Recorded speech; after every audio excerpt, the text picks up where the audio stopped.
The house was supposed to be empty, except for us.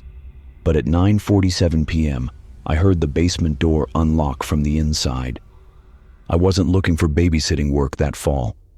I was 18, working part-time at a coffee shop, and honestly just trying to save enough money to move out of my parents' place. But my mom's friend Claire knew I had experience with kids.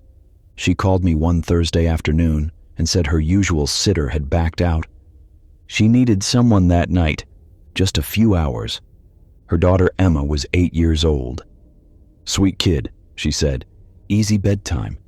The pay was fair, and I had nothing planned, so I said yes.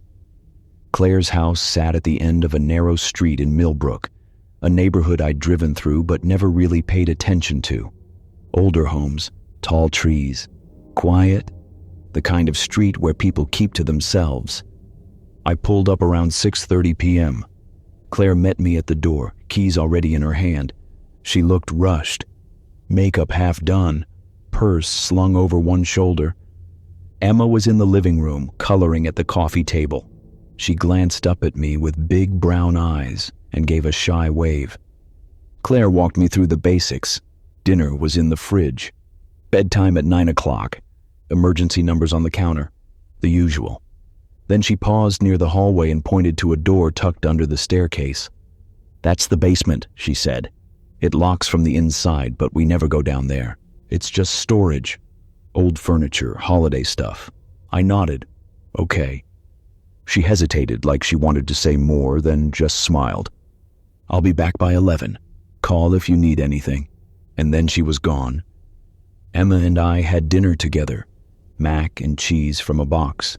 She told me about her school, her best friend Mia, and a hamster she wanted but wasn't allowed to have. She was polite, a little quiet, but easy to talk to. After dinner, we played a card game called Uno, and she beat me 3 times in a row. By 8:30, I could tell she was getting tired. Her eyes were heavy, and she kept yawning between sentences. "Let's get you ready for bed," I said gently. She didn't argue. I followed her upstairs to her room. Pink walls, stuffed animals lined up on a shelf, glow-in-the-dark stars stuck to the ceiling. She changed into her pajamas and brushed her teeth without being asked. I tucked her in and read her 2 chapters from a book about a girl who could talk to animals. By the time I finished, she was already asleep. I turned on her nightlight, cracked the door, and headed back downstairs. The house was quiet. I sat on the couch and pulled out my phone, scrolling through messages and videos. The TV was on low in the background, some cooking show I wasn't really watching. Everything felt normal. Then, at 9:47 p.m., I heard it. A soft click, like a lock turning. I looked up. The basement door, the one under the stairs, was still closed, but I heard it again. Click. Then the faint creak of a hinge. I stood up slowly, heart starting to thump in my chest. "Hello?" No answer. I walked toward the basement door. It was open now, just a crack, but I knew it had been closed before. I was sure of it. Claire said it locks from the inside. I reminded myself. Maybe it just popped open. I reached for the knob and pulled the door shut. This time, I made sure it latched. I even tested it. It didn't budge. I went back to the couch, but I couldn't focus anymore. My eyes kept drifting back to that door. 10 minutes later, I heard it again. The same soft click. The same slow creak. I turned my head. The door was open again. Wider this time. I could see the top of the basement stairs now. Dark. No light down there. My stomach twisted. I stood up and walked over, this time more cautiously. I peered down into the darkness. Is someone down there? Silence. I flicked the light switch near the doorframe. Nothing happened. The bulb must have been out. I pulled my phone out and turned on the flashlight, shining it down the stairs. The beam cut through the dark, but all I could see were wooden steps and concrete at the bottom. Boxes, a folded table. Nothing moving. "I'm closing this door," I said aloud. like someone might actually answer, and it's staying closed. I shut it again. This time, I dragged a chair from the kitchen and wedged it under the knob. There, let's see it open now. I sat back down on the couch, but my hands were shaking. I texted Claire, "Hey, just wondering, does your basement door ever open on its own?" She didn't reply. I checked the time. 10:03 p.m. I tried to calm myself down. Old house, I thought, loose latch, air pressure, something logical. But then I heard footsteps, slow, deliberate, coming up the basement stairs. I froze. The chair I'd wedged under the door started to rattle. Not violently, just shifting, like someone was pressing against it from the other side. I grabbed my phone and dialed 911. My finger hovered over the call button. The rattling stopped. I waited. 5 seconds. 10. Then the chair fell over with a loud clatter and the basement door swung open. I ran, straight up the stairs into Emma's room and locked the door behind me. She stirred but didn't wake. I crouched by the bed, phone in hand, heart pounding so hard I could hear it in my ears. I stayed there, silent, listening. Footsteps in the hallway, slow, steady. They stopped right outside Emma's door. I held my breath. The doorknob turned, once, twice, but the lock held. Then, after what felt like forever, the footsteps moved away. Down the stairs, back toward the basement. I heard the door close. Soft, final. I didn't move for another 20 minutes. When Claire came home at 11:10, I was still upstairs with Emma. She knocked gently on the door. "Sweetie, you okay?" I opened it slowly, and the relief I felt seeing her face almost made me cry. I told her everything. She went pale. We went downstairs together. The basement door was closed. The chair was still on the floor where it had fallen. Claire opened the door, turned on her phone light, and went halfway down the steps. She came back up a minute later. "Nothing," she said quietly. But her hands were shaking too. She paid me double that night, and she told me she was sorry. I never babysat for her again. But a few months later, I ran into her at the grocery store. She told me they'd moved. She didn't say why. She didn't have to. We both knew. Some doors aren't meant to be opened, and some houses remember things we're not supposed to see. I thought the hardest part of babysitting would be getting the kids to sleep. I was wrong. The hardest part was realizing we weren't alone. Real quick, have you ever had that feeling like someone's watching you, even when you can't see them? Maybe you're feeling it right now. Let me know in the comments where you're listening from and if you've got the lights on or off. My name is Sophie. I was 19 when this happened. It was late October, about a week before Halloween. The air had that sharp, cold bite to it. Leaves everywhere, pumpkins on porches. That time of year when everything feels a little spooky, even when it's not. I'd been babysitting on and off since high school, mostly for neighbors or friends of my parents. Nothing fancy, just easy gigs to make a little money while I figured out what I wanted to do with my life. I wasn't in school, wasn't working full-time, just floating. A woman named Angela reached out to me through a mutual friend. She had a 3-year-old daughter named Rosie. Angela was a single mom, worked night shifts at a hospital about 30 minutes away. She said her regular sitter was out of town, and she really needed help. Just one night, maybe 2 if it went well. I said yes. The house was in a neighborhood called Pinewood Terrace, older homes, lots of trees, narrow driveways. Angela's place was a small ranch-style house with white siding and a red front door. It looked cozy, safe, normal. I arrived at 6 p.m., just as the sun was starting to set. Angela met me at the door with Rosie on her hip.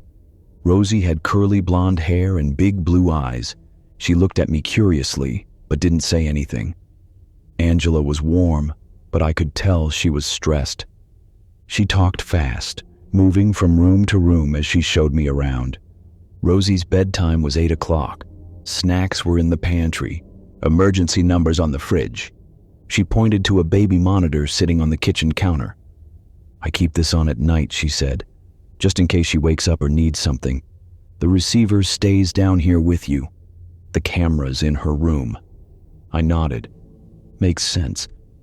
Angela grabbed her purse and keys, kissed Rosie on the forehead, and headed for the door. "I'll be back by 7 tomorrow morning," she said. "Call me if anything comes up." And then she was gone. Rosie and I spent the evening playing with blocks, coloring, and watching cartoons. She was sweet. A little shy at first, but she warmed up quickly. By 7:30, I could tell she was getting tired. Her movements slowed, her eyelids drooped. I gave her a bath, helped her into her pajamas, and tucked her into bed. Her room was small and warm, soft yellow walls, a nightlight shaped like a moon glowing in the corner. The baby monitor sat on the dresser, its little red light blinking steadily. I read her a story about a bear who couldn't sleep, and by the time I finished, she was out. I kissed her forehead, turned off the overhead light, and quietly left the room. Downstairs, I grabbed the monitor receiver and settled onto the couch. The screen showed Rosie's room in grainy black and white. I could see her tiny shape curled up under the blankets. Peaceful. Still. I turned on the TV and scrolled through my phone, keeping the monitor nearby. Everything felt calm. Around 9:15, I heard a sound from the monitor, a soft rustling. I glanced at the screen. Rosie had rolled over, still asleep. I went back to my phone. A few minutes later, I heard it again. But this time, it wasn't rustling. It was a voice, faint, muffled, like someone whispering. I turned the volume up on the monitor and stared at the screen. Rosie hadn't moved. The whispering continued. I couldn't make out the words, but it sounded close, too close. I stood up and walked toward the stairs, monitor in hand. The whispering stopped. I waited. Nothing. Just static and the faint hum of the monitor. I climbed the stairs slowly, my heart starting to beat a little faster. When I reached Rosie's room, I opened the door carefully. She was still asleep. The nightlight glowed softly. Everything looked fine. I stepped back into the hallway and closed the door. Maybe it was interference, I thought, or a neighbor's monitor picking up on the same frequency. That happens sometimes, right? I went back downstairs and sat on the couch, but I kept the monitor screen facing me. At 10:03, I heard it again. This time it was clearer. A voice, low, male, and it was saying something. "She's so small." I froze. My skin went cold. I stared at the monitor screen. Rosie was still in bed. But now I noticed something. A shadow, in the corner of the room, near the closet. It hadn't been there before. I grabbed my phone and turned on the flashlight, my hands shaking. I ran up the stairs, pushed open Rosie's door, and shone the light into every corner. The closet, behind the dresser, under the bed, nothing, no one. Rosie stirred slightly but didn't wake. I checked the window, locked. I checked the hallway, empty, but my heart wouldn't stop pounding. I picked up Rosie, blanket and all, and carried her downstairs with me. She didn't wake, just nestled into my shoulder. I laid her on the couch beside me and covered her with the blanket. I wasn't letting her out of my sight. I turned off the monitor and set it face down on the coffee table. I didn't want to see that screen anymore. For the next hour, I sat there in the dim light of the TV, watching Rosie sleep, checking the doors, listening to every creak and shift of the house. Then, at 11:47, my phone buzzed. A text from an unknown number. "Why did you move her?" My stomach dropped. I stared at the message. My hand started to shake. I didn't reply. Another text came through. I was only watching. I locked my phone and dialed 911. The dispatcher answered immediately, and I told her everything. The voice on the monitor, the shadow, The texts. She stayed on the line with me and said officers were on the way. I held Rosie close, my heart hammering in my chest. 5 minutes later, I heard the sirens. 2 officers arrived. I met them at the door, still holding Rosie. They searched the house. Every room, every closet, the attic, the basement, nothing. But when they checked Rosie's room, they found something. The baby monitor camera had been turned. It was no longer facing the bed. It was facing the hallway, toward the stairs. One of the officers looked at me. "Did you move this?" I shook my head. "No, it was pointing at the bed when I left her." They checked the monitor's settings. It had remote access. Someone with the app could control the camera, view the feed, even speak through it. Angela came home an hour later, shaken and apologizing over and over. She said she had no idea the monitor could be hacked. She'd bought it secondhand, never changed the default password, never thought twice about it. The police couldn't trace the text's burner number. But they told Angela to get rid of the monitor immediately and to check every device in her house. I stayed until Angela got home, but I didn't sleep. I just sat there with Rosie in my arms, staring at the front door, waiting for the sun to come up. Angela paid me, thanked me, hugged me, but I never went back. And I've never trusted a baby monitor since, because now I know someone could be watching, even when you think you're alone. The boy said his imaginary friend wanted to meet me. I smiled and played along. Then I saw the muddy footprints leading from his closet to his bed. Quick question before we dive in. Do you remember having an imaginary friend when you were a kid? Or maybe you knew someone who did? Drop a comment and tell me. I'd love to hear your stories. It was a cold night in February, the kind where the wind cuts through your jacket and the sky looks heavy with snow that hasn't fallen yet. I was 20 years old, working part-time at a grocery store and picking up babysitting gigs when I could. Money was tight. I was trying to save up to move into my own place. A woman named Linda called me through a recommendation from my aunt. She needed someone to watch her son for the evening. His name was Dylan. He was 6 years old. Linda said he was a good kid, quiet, polite, easy to handle. She and her husband were going to a work dinner and would be back by 10. I agreed. The house was out in the country, about 15 minutes from town.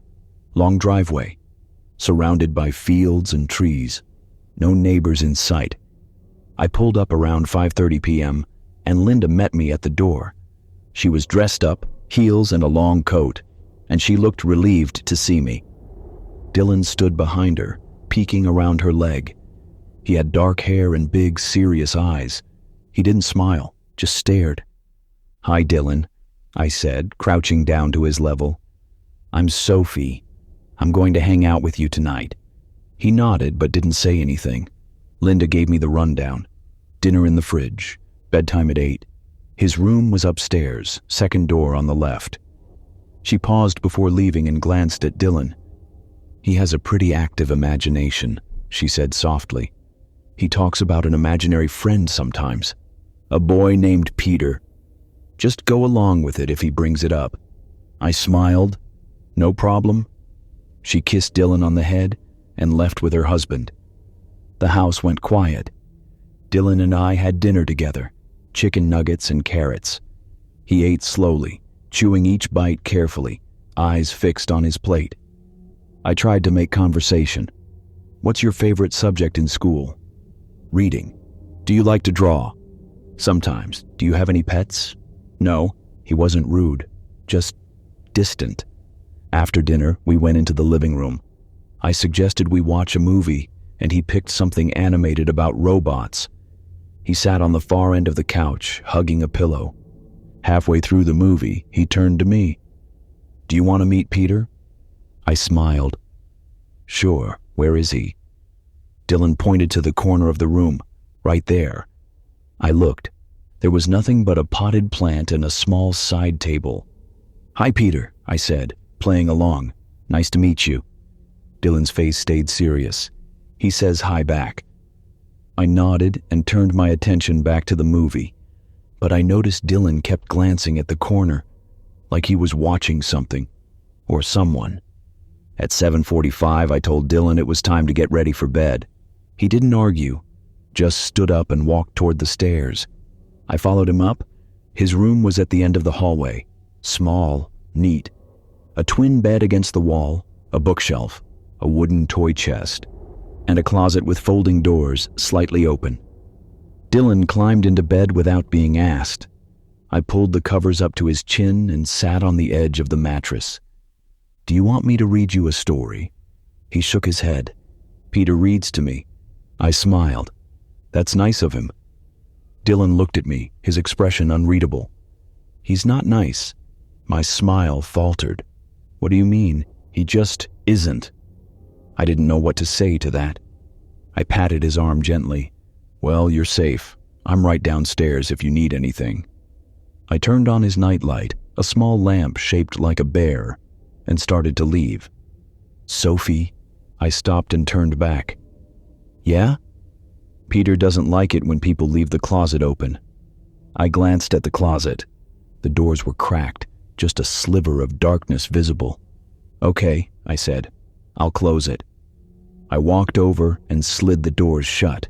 They rattled slightly. Inside, I could see clothes hanging, a few boxes on the floor, a stuffed animal wedged in the corner. Nothing strange. I smiled at Dylan one more time and left the room, pulling the door halfway closed behind me. Downstairs, I tried to relax. I sat on the couch, scrolling through my phone, but I couldn't stop thinking about what Dylan had said. He's not nice. It was just a kid's imagination, I told myself. Nothing to worry about. Then, at 8:32, I heard a thump from upstairs. I looked up. Silence. "Dylan?" I called. No answer. I stood and walked to the bottom of the stairs. "You okay up there?" Still nothing. I climbed the stairs slowly, my heart starting to pick up speed. When I reached Dylan's room, the door was wide open. I was sure I'd left it halfway closed. I stepped inside. Dylan was sitting up in bed, staring at the closet. The closet doors were open again. "Hey," I said softly. "What's wrong?" He didn't look at me, just kept staring. "Peter's mad." "Why is he mad?" "Because you closed the door." I felt a chill crawl up my spine. I walked over to the closet and looked inside. Everything looked the same. Clothes, boxes, toys. But then I noticed something. Muddy footprints, small ones, child-sized, leading from the closet to the bed. I stepped back.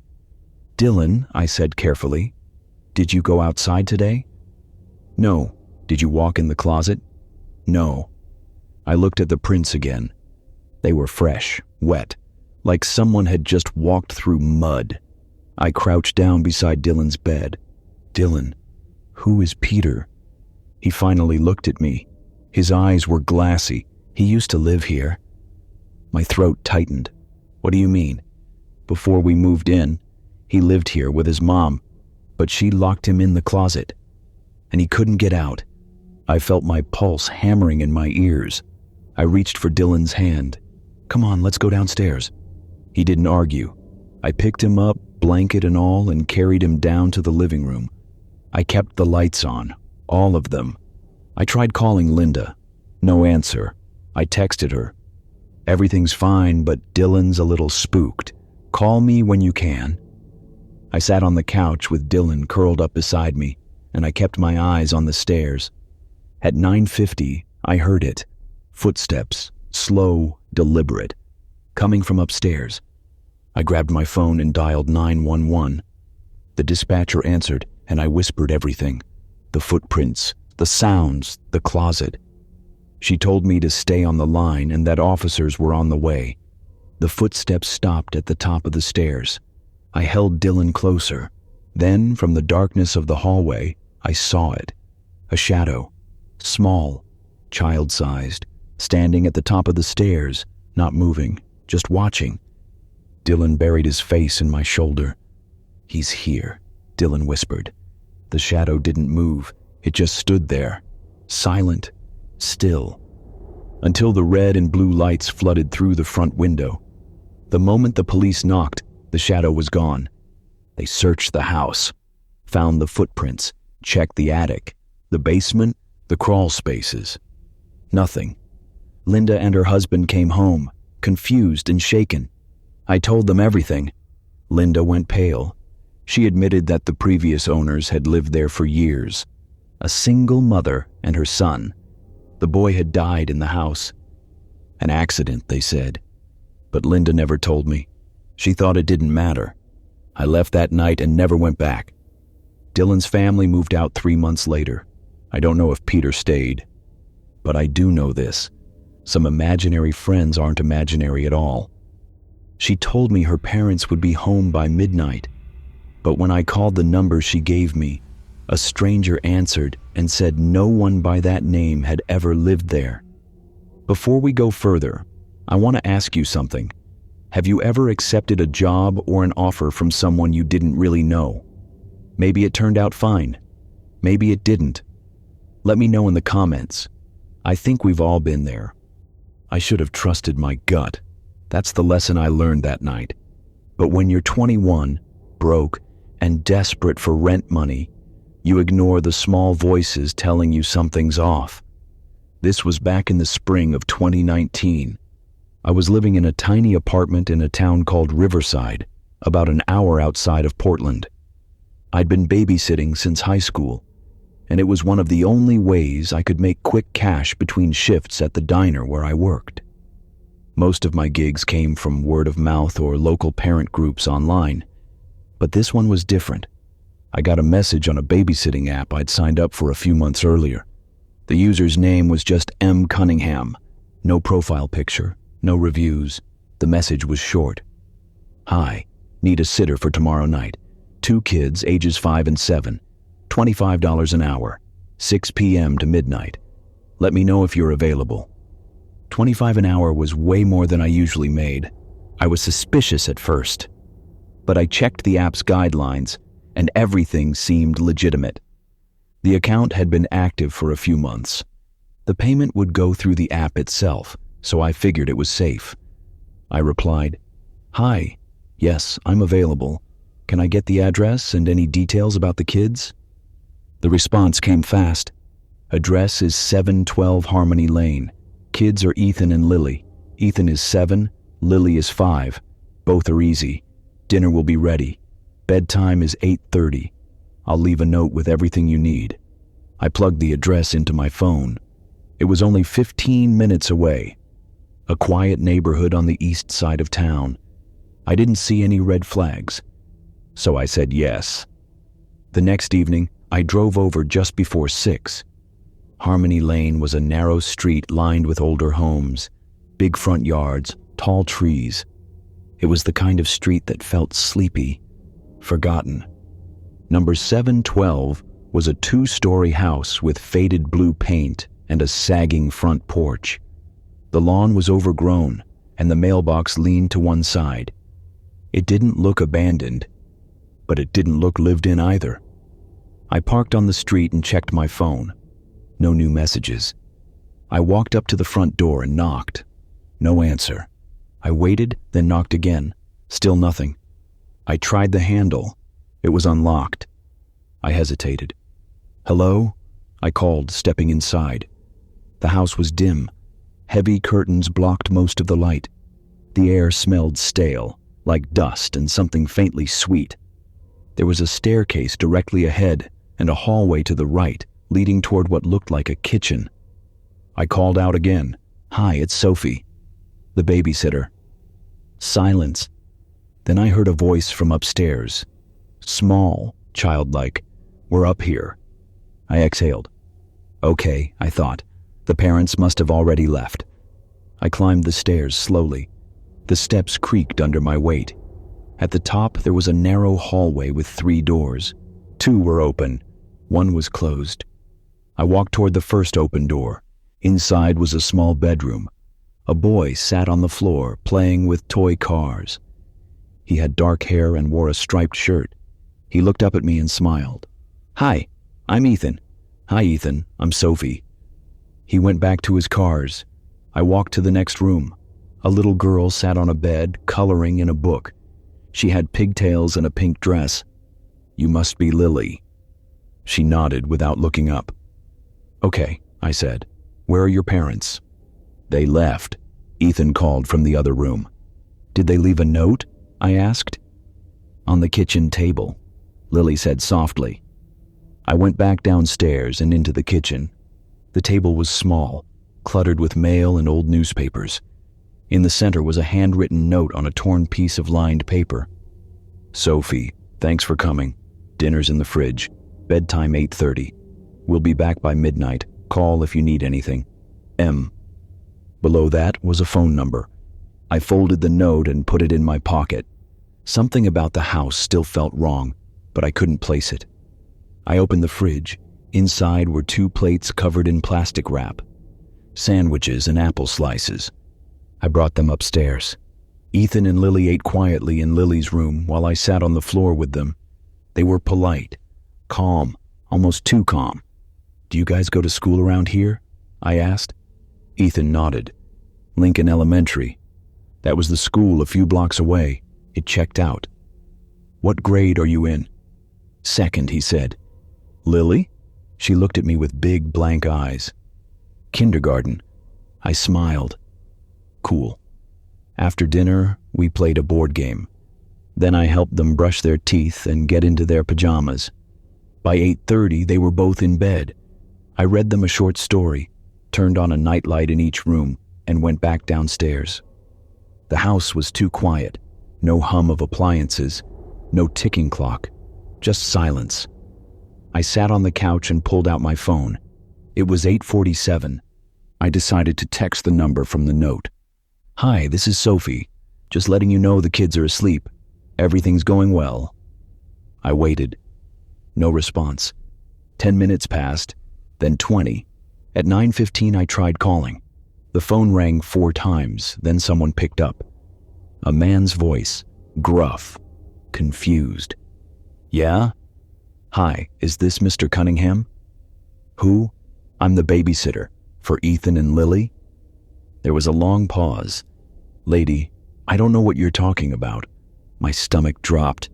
"I'm at 712 Harmony Lane. I was hired to babysit tonight." There was another pause. Then his voice got quieter. "Nobody lives at 712 Harmony Lane. The Millers used to, but they moved out 2 years ago. That house has been empty ever since." I felt my hands go cold. "That's not possible. I'm here right now. There are 2 kids upstairs." He didn't respond right away. When he finally spoke, his voice was careful. "Listen, I don't know what's going on, but you need to leave." I hung up. My heart was pounding now. I stood up and looked around the room.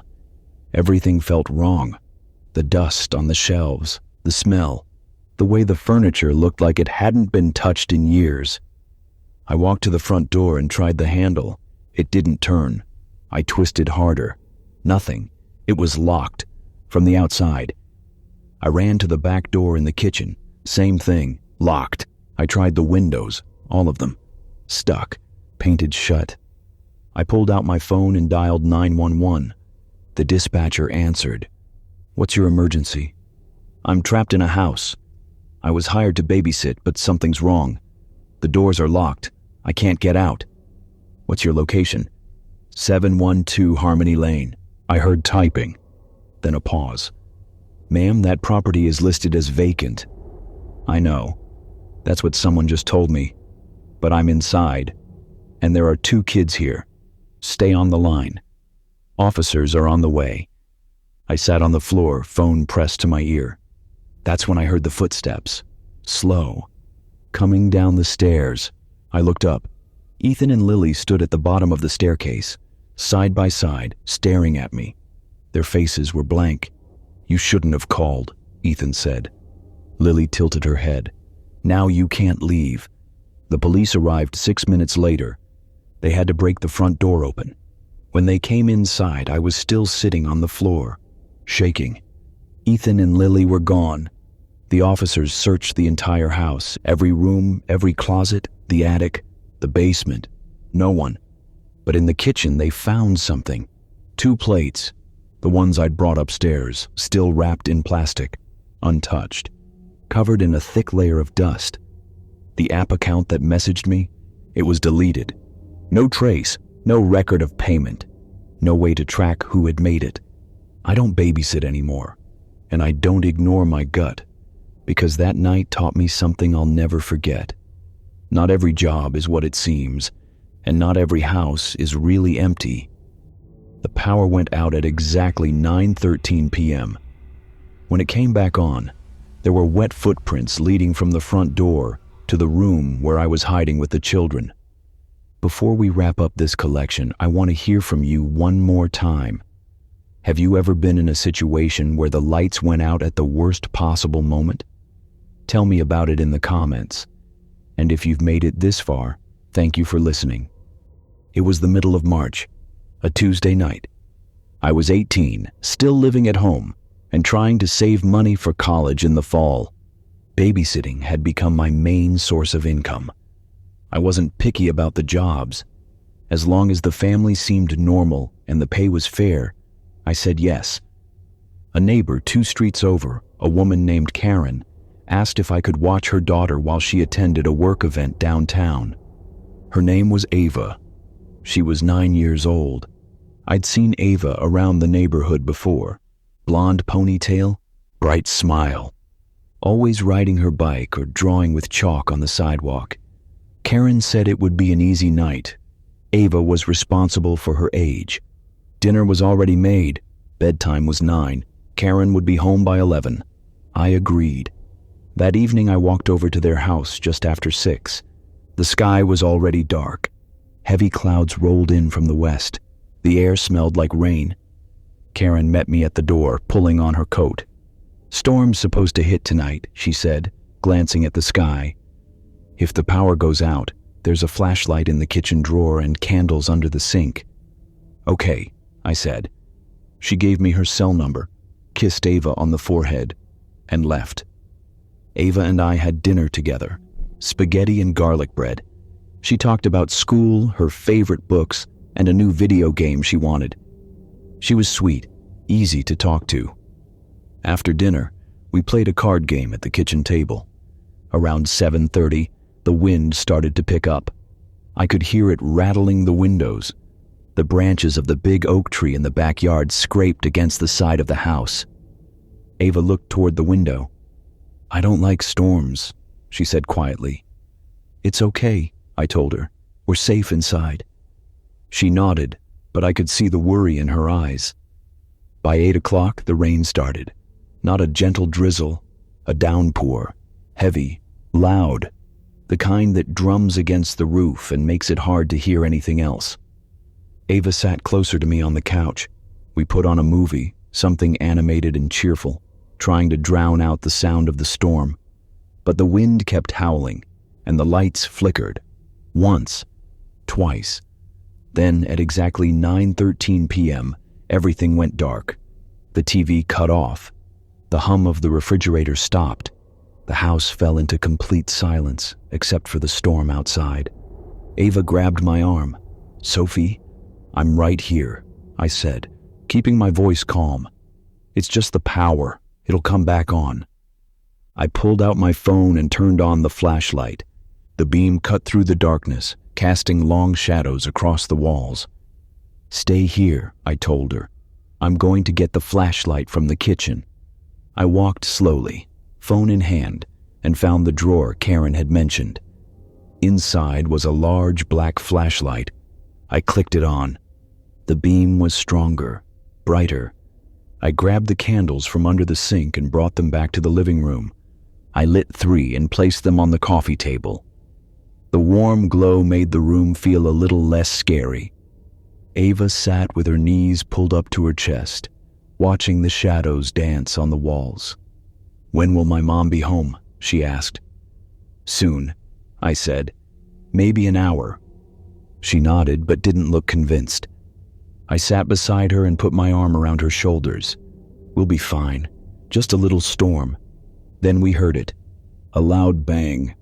From the front of the house. Both of us froze. "What was that?" Ava whispered. "I don't know." "Stay here." I stood and walked toward the front door, flashlight in hand. My heart was beating faster now. I shone the light through the small window beside the door. Nothing, just rain. The porch was empty. I checked the lock. It was secure. I turned back toward Ava. "Probably just the wind," I said, but I didn't believe it. We sat back down and I kept the flashlight on, pointed toward the hallway. 10 minutes passed. The storm raged on. Then I saw it, through the candlelight, on the floor near the front door. Wet footprints. My stomach dropped. They weren't there before. I stood slowly, trying not to alarm Ava. I walked toward the door, shining the flashlight on the floor. The prints were clear, boot-shaped, large, and they didn't stop at the door. They continued down the hallway, toward the back of the house. "Ava," I said quietly, "come here." She stood and walked over to me, her eyes wide. I crouched down beside her. "We're going to go upstairs," I whispered, very quietly. "Okay?" She nodded. I took her hand and we moved toward the staircase. I kept the flashlight pointed behind us, watching the hallway. The footprints glistened in the beam. We climbed the stairs quickly, and I led Ava into her bedroom. I locked the door behind us. "Get under the bed," I whispered. She didn't argue.